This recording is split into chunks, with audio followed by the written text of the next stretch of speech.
The new Suicide Squad trailer has landed, and aside from being balls to the wall crazy, it's packed with Easter eggs, references, and things potentially missed upon initial viewing. So as it is always with these trailer breakdowns, potential spoilers, but also bear in mind I have no insider knowledge and have been wrong at least once. And by at least once I mean a lot more than once, but that's a video for another day. No, it's not. What am I doing? Let's just do the thing that this is. Okay, why not kick things off with Katana, a character we've recently seen in the unconnected DC television universe. Her powers revolve around an ancient sword that has the ability to absorb the souls of those it kills. We actually see this happening at one point, meaning we're getting something in the DC cinematic universe we haven't seen before. Magic, but more on that later. Aside from El Diablo and a really awesome Jai Courtney, Slipknot makes an appearance, punching a woman. Seeing as there aren't a lot of shots with him and the entire team, I'd say it's very likely that he's the team member who's made an example of. The Suicide Squad are very much like the Expendables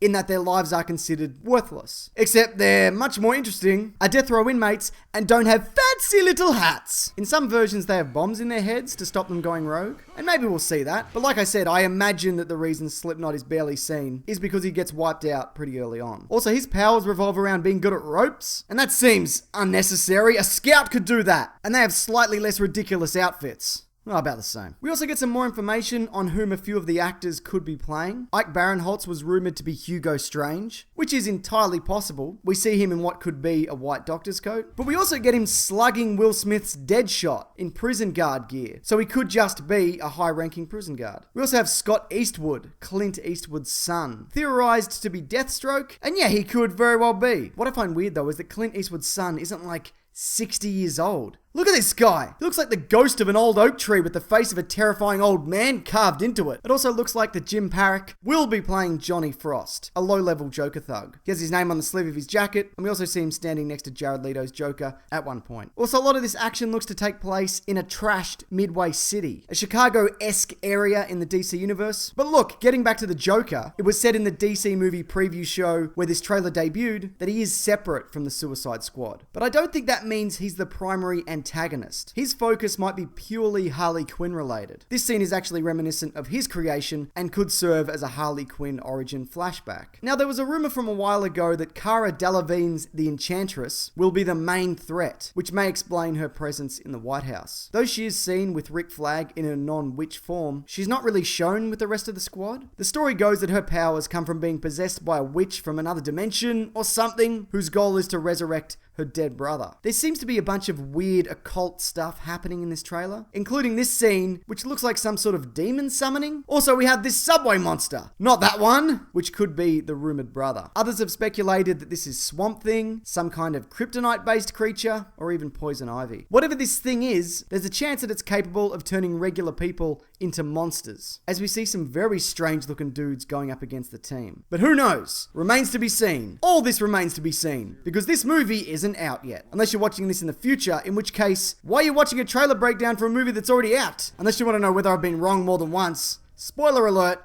I have. Thanks everyone. Now if you are interested, feel free to subscribe if you want, because there's some other videos here that you might like, including some other trailer breakdowns, including Deadpool, Ninja Turtles, Batman v Superman, a whole lot. And there's also one on deleted scenes from The Force Awakens. Also I have a podcast called The Weekly Planet that's out every Monday. And on the next episode, we'll be breaking down all the new DC news that we just got. All that's linked right there and also below. But is there anything of note that I've missed from this trailer? And do you have any thoughts on what's up with this subway monster? If you have anything to add, please feel free to leave it in the comments. Alright, thanks everyone.